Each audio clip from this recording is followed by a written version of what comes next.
Is Marvel's Captain Marvel marvelous, or isn't it? What? Is Captive State as captivating as it seems to be? That and more on this episode of The Real Review, so stay tuned.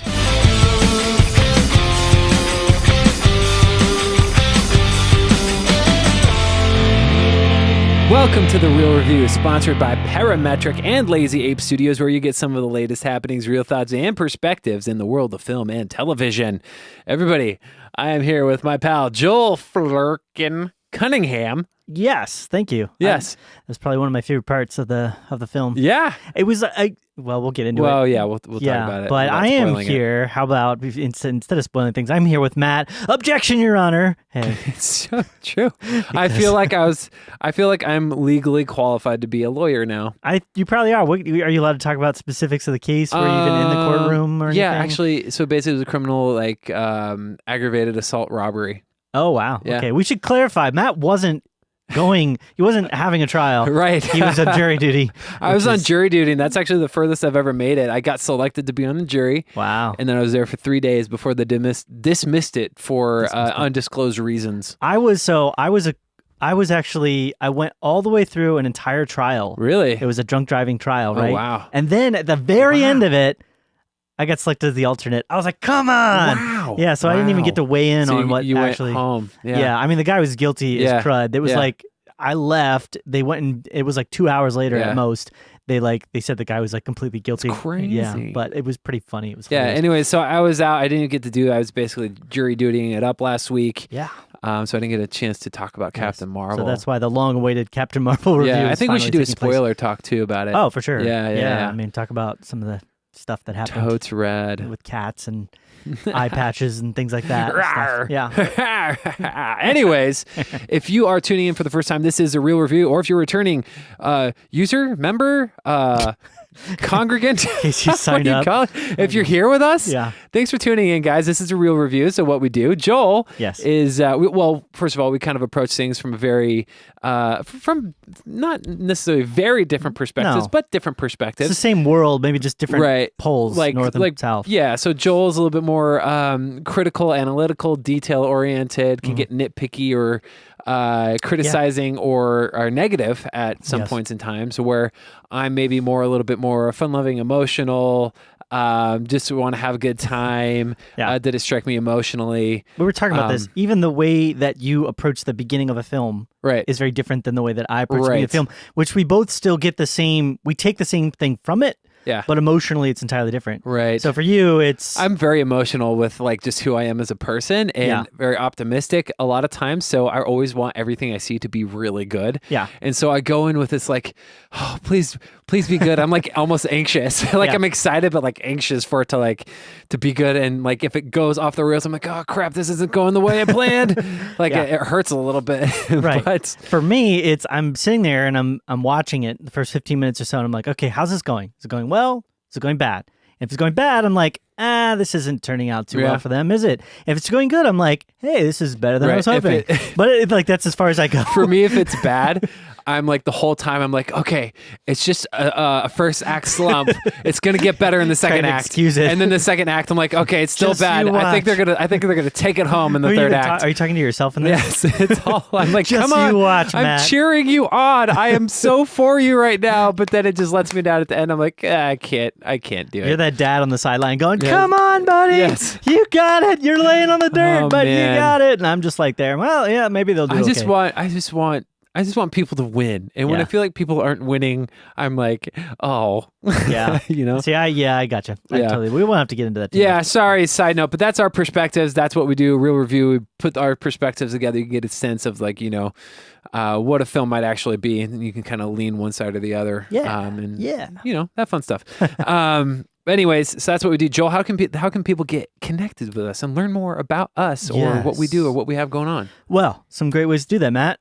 First and foremost, we have our website, which we're always posting all of our content up on there. So realreviewmedia.com is a great way to get connected to that. Additionally, we have our Facebook, which is facebook.com/realreviewmedia. We'd love to get connected on you there. We're always posting trailers and fun stuff that's happening online, different social media and things.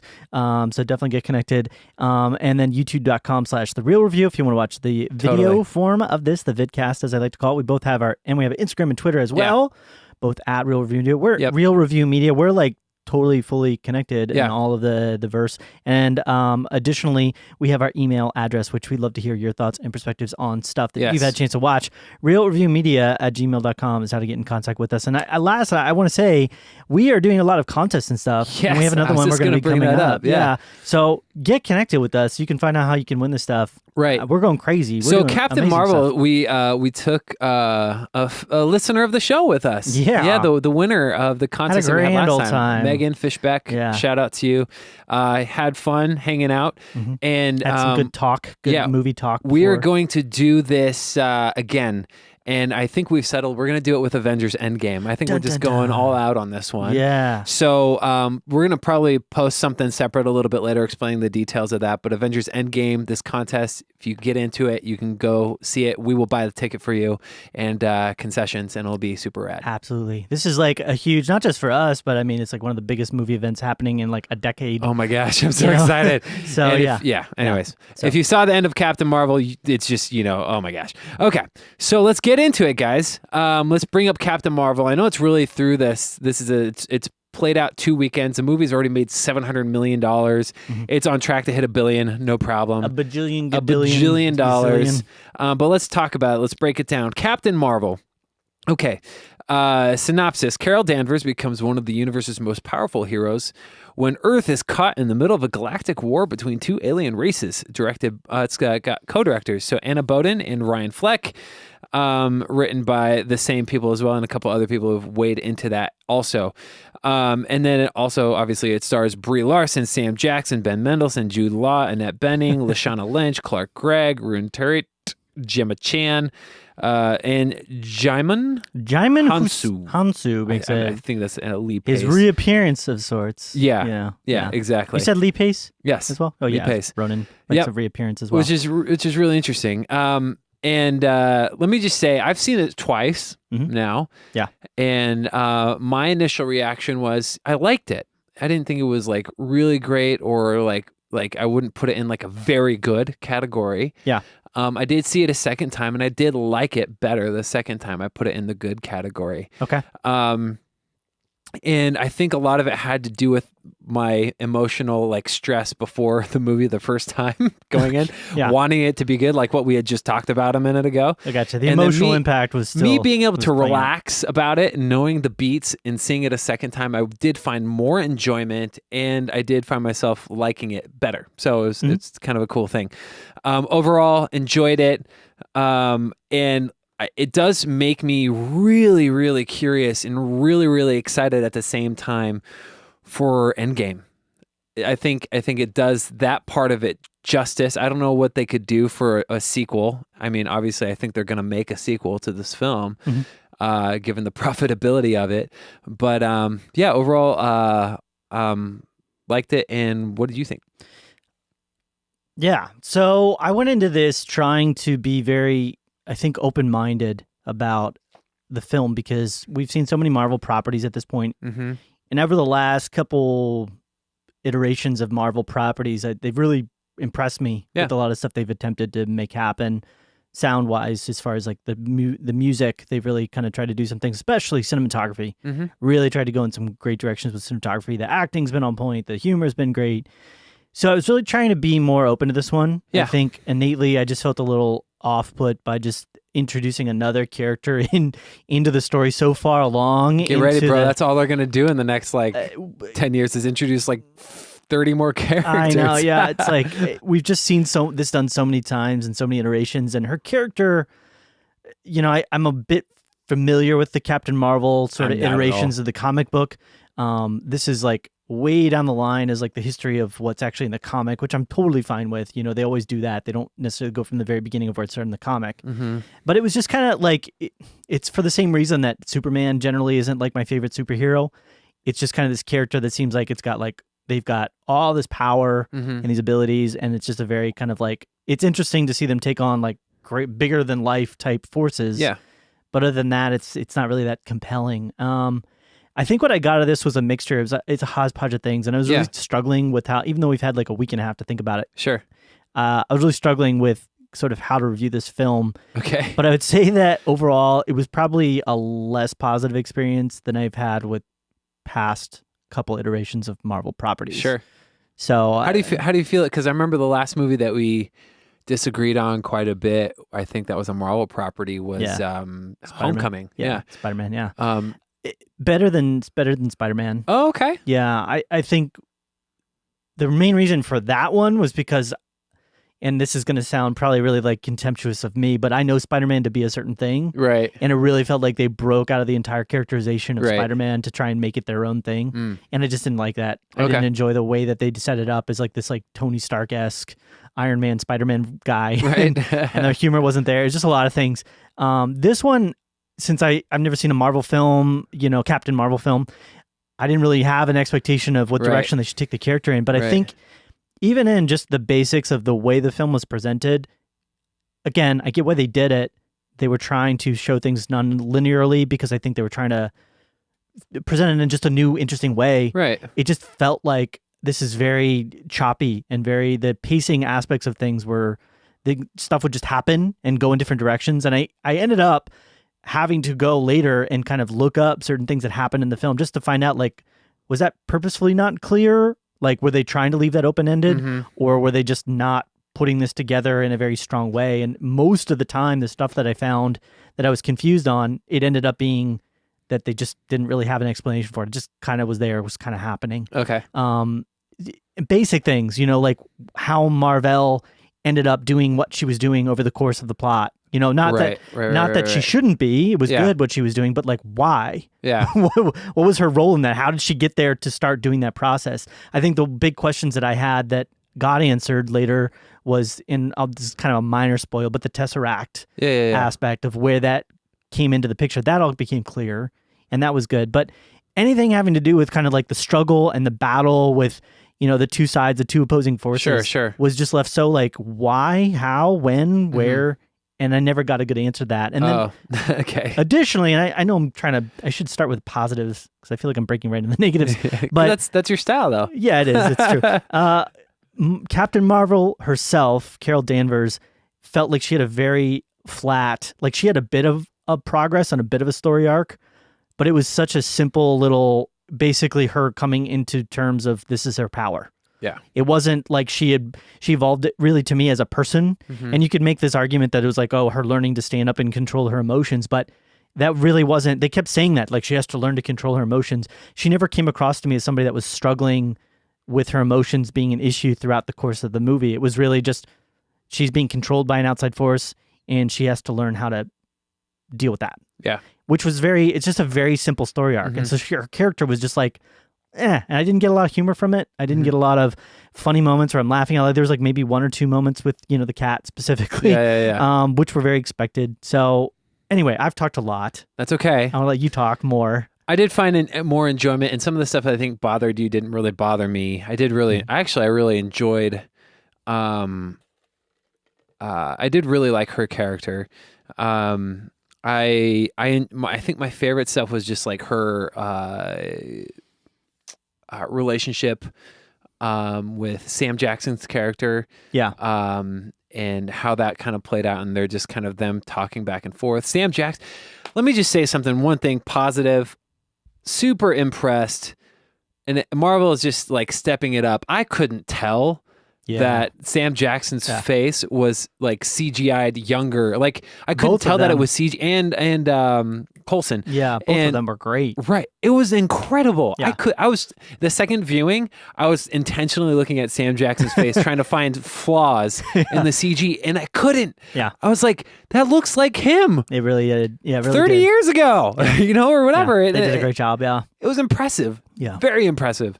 And this, I don't know what that means for the future of movies, but oh my gosh, I feel like this has opened up a whole new world of possibilities. It's going to get to the point where they'll just have a voice recording of actors and then they'll just digitally insert their body into a film. They'll have like a digital recording of them. Right. That's what we're getting. This is a wild, weird world of crazy world, computer animation. Anyways, I was very impressed with that. I did like a Yeah. lot of the visuals. There was a thing that you mentioned in visuals after the film. Yeah, watching it, it does look a little janky. But other than that, I really liked it. I liked the visual realization of her powers, especially in the third act. But I think I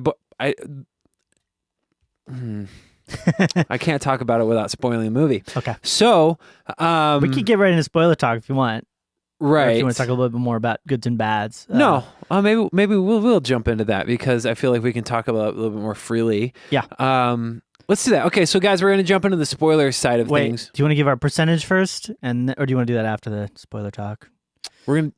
Ooh, it's a tricky one. Why don't we do it after the spoiler talk? Let's do it after spoiler talk. We're going to get you some. I mean, it's been a week and a half. We're really changing it up here, guys. We're doing this kind of because it's just a weird film to talk about for some reason. So, anyways, let's. I don't feel uncomfortable. If you want to turn away, turn it off. Skip forward in the future. Don't look at whatever. us. Turn it off.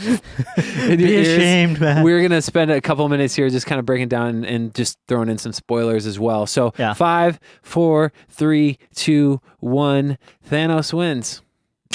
Thanos wins and half of the world. Half of existence dies. Half of existence is wiped off the map. We're not even spoiling this movie. Yeah, I know. Any spoiler ever. In The Sixth Sense. No, He was dead the whole time. No, I haven't that movie's seen been it. out forever, guys. If you haven't seen it, it's your fault.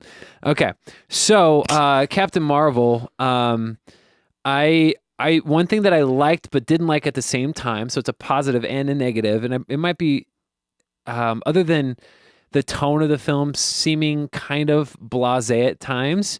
I think that the positive for me was the realization of her powers, especially in the third act. But that's also the negative because I feel like it's not even fully realized in the third act. I feel like you're just getting a glimpse of it. Yeah. And I feel like they're like kind of almost like, hey, this is a placeholder to get you to Endgame, to what you're going to see, what she's fully capable of against Thanos. Because Marvel's president, Kevin Feige, is very, I don't know, it's not president. He's like the production overseer or whatever. It's the overlord, production yeah, overlord. exactly. I think that's what they call He him. has been very outspoken in saying that Captain Marvel is the most powerful Avenger. And you see it as much being presented in the Endgame trailer where she's not flinching in front of Thor, kind of a thing. And I was like, dang it, like, this should have been like a super epic, and there was like moments of epicness in that last bit, but it wasn't like, I don't feel like they were the full realization of what she's going to do to somehow defeat Thanos. I think to me the reason for that is, and there's a lot of aspects about this film that I was hoping for different things, which I try not to do, but didn't really go in the direction. But because throughout the film, she's constantly overcoming pretty much every force that gets thrown at her. From the very first fight she engages in, she gets knocked down, but then she breaks out and she beats the crap out of everybody. Right. She's constantly overcoming any force that comes up against her. So when she finally has her realization of her powers, her like full powers, it's not that much of a significant like flip of a switch. It's more just like she owns the powers now versus, oh my gosh, she's like really, she's unlocked some ability.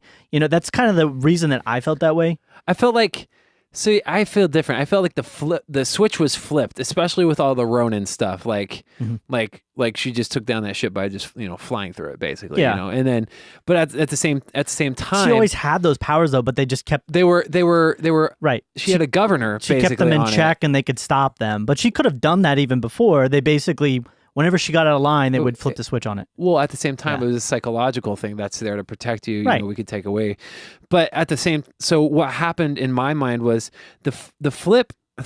The switch was flipped, and the metaphorical. The governor was taken out, removed, destroyed. She had this full power, this capability, and they showed it as much that she does not have control or a realization of her powers yet. Yeah. Because when she's fighting her Star Force team, she's like shooting, and then like she's being thrown back against the wall, and she's like she can't control like her body, right? Because she's being like she just hasn't, and she does a little bit more at the end. Yeah. But within that like 20-minute time frame, there's no way she has a full grasp of what her capabilities are. Yeah. And I feel like that makes me excited for the next iteration of either her movie or Endgame, preferably Endgame. Yeah. And but at the same time, I was like, dang it, I wanted to see that. But I wanted that more of a payoff. Even in the battle sequence that she's having the duel at the very beginning of the film with the Jan Ra guy, she beats him. You know what I mean? Jude Law? Yeah, with Jude Law. I mean, the only reason he's able to stop her is because he puts the limiter on her. So that says to me that like she's got the power, she's got the ability to do it.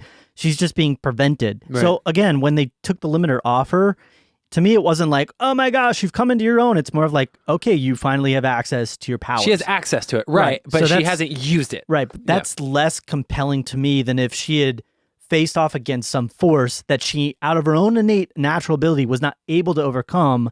But then later in the film, through her perseverance, through her struggle, through her work, was able to actually beat. Does that make sense? Right. Because it's like, well, you're artificially preventing her from beating it. So when she is able to beat it later, it's not a big surprise. It's like, okay, well, her power's unlocked. Blah. Well, that makes sense? That to me was the reason why it lacked any like real like oomph. But I saw her own power as the thing that actually beat the limiter.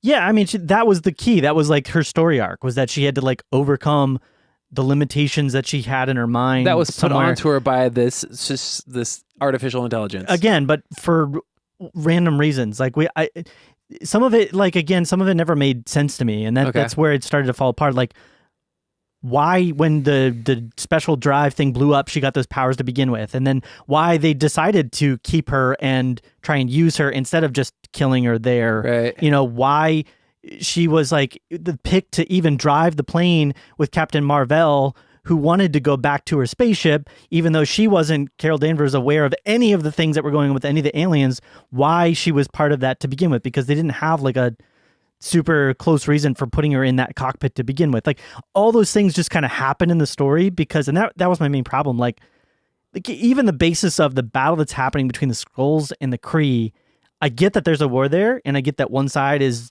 being worse than the other.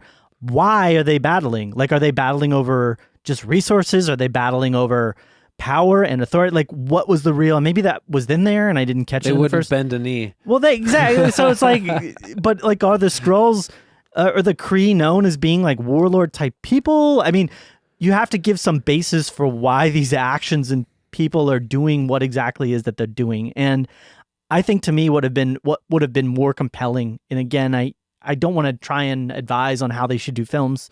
I'm not the person producing and directing these or even writing them or anything. But if they had presented it in like a very basic, like, we get to see her growing up without her powers, without her abilities. She's constantly getting put down. She's being told she's not good enough. And then she somehow manipulates her way into this cockpit because she finally wants to prove to everybody, like, hey, I'm good enough. I can do this. Then she ends up getting her powers. Right. Then we find out, okay, later they're manipulating her. Then I'm on board with that. But it starts off with her already having her powers, already being limited for no other reason. And then slowly we get more information of it. So that's my, okay. So it doesn't create a satisfying story arc. It's like you get little bits of an arc all the way through. I felt fine with most of what you were having a problem with. What I totally understood as far as a Korean Skrull war basically is it comes down to both sides aren't who they appear to be, and it's kind of like, hey, you know, both sides are going to have I'm fine with perspectives. I'm fine with the idea of it. Right. So, and maybe it's just the way that it was executed. Yeah. If you look at the last thing is like, if you look at Thanos and you look at the reason for why he's doing what he's doing, it's clear. Because it's purple. Yes, because he's upset about being purple. No, they explain, like, he grew up in a culture that more or less forced him down this path. And it's faulty and it's wrong and his thinking is warped, but you get where he's coming from. And I didn't get that sense of real motivation from 90% of the people there. I mean, the most interesting elements to me throughout the story was the Skrull and the Kree conflict, as well as like the Nick Fury and the SHIELD aspect and how that was going to play out and how that was going to connect into the universe. And the action scenes were good as well. I mean, the fighting was on point. Marvel usually does a great job with that. All the fighting was on point there. But it wasn't like I was like, wow, is she going to be able to overcome these circumstances? It was like, well, just when is she finally going to like figure out how to take a chip off her neck? Like literally just go boop and take that off. You know, it never even made sense why. But I don't know. I'm getting way into details. Yeah, of stuff you are, because we're doing a free review where we're doing spoiler. Totally. Review. I really enjoyed Nick Fury in the film. I think Carol Danvers, she did an okay acting job. There was a number of moments where she seemed, Brie Larson, her character seemed almost mean-spirited. Like there was moments like one simple example of this, and I don't want to quote them all, but like when she's in the restaurant meeting with Nick for the first time, and she just blows up the jukebox just to like prove that she has the power to do so. Like things like that happen where she's kind of like making these snarky comments and kind of like being snide, and it just came across as like really mean-spirited and rude toward people. Oh, really? Yeah, it like she just kind of does stuff, and then it's like, oh, okay, I guess it's supposed to be funny, but none of it ever landed as humorous. It just seemed more of like she's this kind of brash, cocky type like person. I didn't get that. Which that's kind of the. I feel like we're gonna have very different scores. Well, not very, very different. I mean, I don't know. Maybe unless you're like super high end. My one single thing that I wish we could have got more of was the like Top Gun, her in the military, Air Force, you know. I would have been on board all for that stuff. I feel like I wish I could have more of that, of her rising through the ranks, of her being friends with Maria Rambeau, I think. Yeah, was her name. That would have been cool. I would have been on board with that. I mean, that, and then you would have gotten a sense of who she was before the powers, right? Exactly, and the limitations that she was already under. I know we got just a little bit of that, but like maybe even just like a scene or two. So it was just a quick brief. Also, the Flirkin was awesome. The Flirkin was fun. It wasn't shocking, but it was funny at times. It reminded me of the first time that we saw Groot take out a bunch of people all at one time. Yeah. You know, where he like extends his branches and like grabs like 3 dudes through. And you're like, what is going on? Why haven't you done this So when sooner? the Flirkin like did that the one time with all the guys and like ate them, I was like, what? Yeah. The only other thing I would say about this, and this was another negative for me. Of course it is. Of course it is. Well, don't be mean. Come on. Just because I have negatives doesn't mean I'm wrong here, bro. I'm not saying. I'm just saying it's apparent that I can talk about positives as well, but like the other negative that I had was the music, and I know you didn't have a problem with it. A lot of people actually really like the music, and I get that. It felt super out of place for me most of the time. Yeah, there was only one time where the 90s music felt motivated by the actual stuff that was happening. Okay. And that was the I'm Just a Girl, but that to me was such an eye-rolling, like obvious pick. Like, okay, I'm just a girl, but I've got this insanely powerful.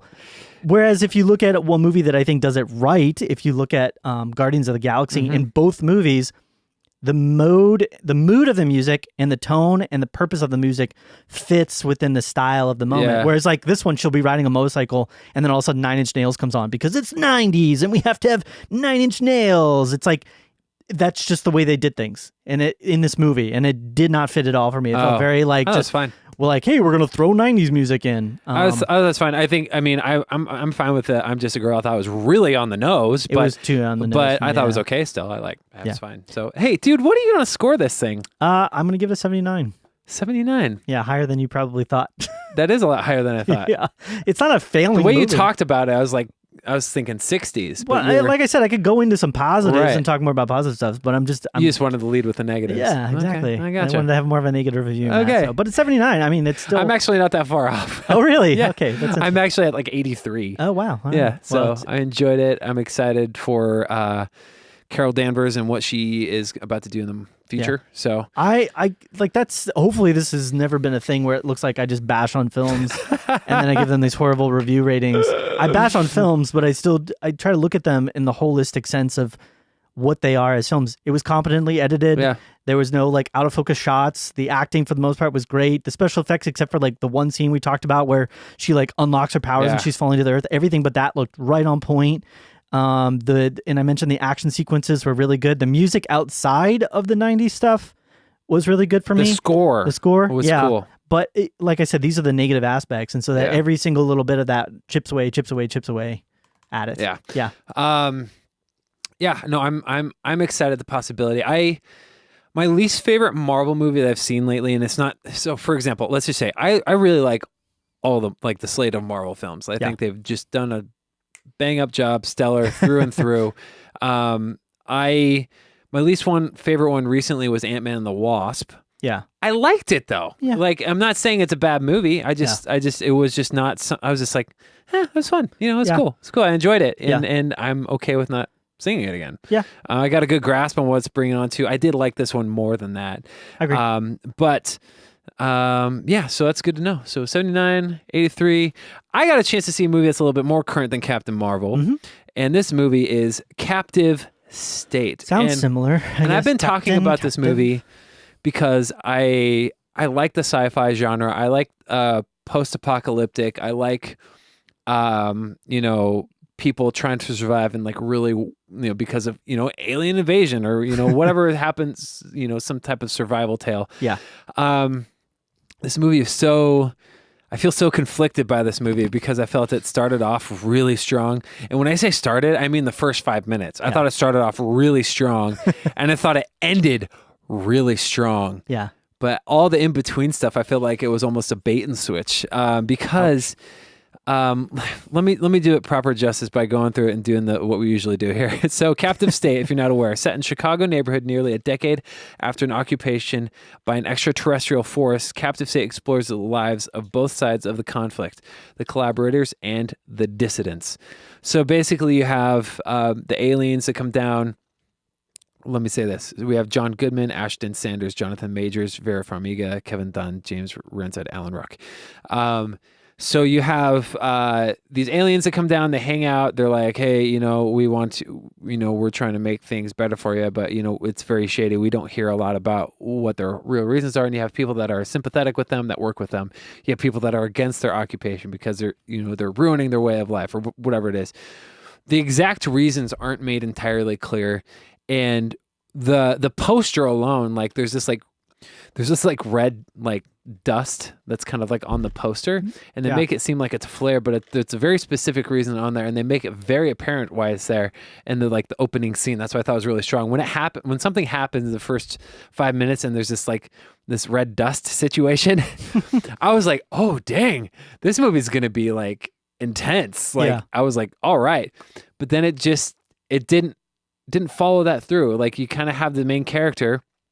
They do some stuff, you get to know them a little bit, and then legitimately the main character becomes like about halfway through the movie becomes locked in a specific space or place for like 30 minutes to where you kind of like, what happened to this person? And it's less about the aliens. Like you don't see the aliens frequently at all. You can definitely tell that they were kind of, they were probably saving their dollars, you know, a little bit by concealing that and trying to make it more of a political uprising, you know, film, which they did an okay job. They really hit it home at the end, but through the middle, I was just kind of like, it was boring at times. I was like, what is happening? Yeah. And the way they ended it, I was really, really on board with. I wish they would have took it one step further by showing what was going to happen. They were like leading up to something like, oh, okay, I get it. And then they didn't show it. Like it was kind of like something's going to happen. Yeah. Didn't happen. I wish I would have went to that place, but I feel like the whole middle section, like you don't see any aliens, you don't see any there's not a lot of other ramifications about what's going on in the city. It's basically you see the people who are collaborating, they're doing stuff, you don't even see a lot of them, to be honest. And then you see you spend most of your time with the dissidents, the people who are just there to try and thwart the uprising, to spark a war, but we don't know why specifically they want to spark a war other than maybe the resources are being tapped of the earth. Yeah. And they just didn't do a good job fleshing it out. I felt like they could have done better. There were some really cool shots. It was directed really well. The CG that was there was good for the most part. The alien design was good, except for like there's like different types of aliens that were very like Predator. Like they're kind of like the Predator. Huh. I was like, okay. I didn't care for those ones, but the ones that you see at the beginning and the end were really cool looking. They make clicky noises? Nope. But they have like this crazy like, I think it's in one of the trailers. You see that like they have like this crazy like hair stuff that like becomes rigid and becomes spikes. That's cool. Like the blades on the Predator. Kind of a little bit, but it's all over over their body though. Sorry, I like Predator. Yeah. I love Predator, but I don't. This design was like a cheap knockoff. Anyways, so I'm super conflicted and disappointed because I've been talking about this. I've been really excited Predator's about it. Half cousin show. Yes, exactly. It's just Preda. Preda. Yeah, Predator's cousin. Preda. He's like, yeah, like Ted. Anyways. So yeah, just a little disappointed by that. And kind of just like wasn't as invested as I wanted to be, and in the characters. I didn't care for any of the characters except for maybe John Goodman and Vera Farmiga and kind of what that story, because they hit it home emotionally at the end, and that's where it got me. I was like, They nailed it. So like that's where the emotion. I went in. I was like, this is gonna be awesome. And then it's like, okay, I hope they kind of like narrow its focus a little bit more throughout the story. And then I was like, they still haven't done it yet. Oh, I don't like this. Where's the main character at? Okay, bring it back. No. And then the third act, they legitimately like took it and they wrapped it up. It started strong, ended really strong, and in the middle, I was just like, what happened in the middle? You know. Anyways, so I kind of liked it. Okay. Wish it could have, focused a little bit, like brought in the focus and the reins a little bit more in the middle. But overall, I'm going to give it a 74. Okay. Yeah. Yeah. So C, kind of borderline C minus if we're going to do letter grades. Yeah. So kind of unfortunate. It is. I saw the trailer for this a long while back, and it piqued my interest. Yeah. I just haven't had a chance to check it out. Right. But it's kind of movie that I would generally like. It's telling a side of the story as well. I don't personally know a lot of films they've done, which is like, well, what's the political side of aliens coming in, taking over the world? How are they going to handle that? If they're not looking to like exterminate us, then how is that going to be handled? So, maybe I'll check it out. Wait till it comes out on Netflix HBO, or Netflix, something. or something like that. That's cool. Yeah. Well, anyways, that's it. This week, I am Joel. Joel is still TBD at the moment, guys, but I'm going to be watching Us this week. I am over the moon excited about. I am the horror thriller film aficionado. I love it. Yes. And might not be us. It might be you. It might just be me. Yes. Yeah. Exactly.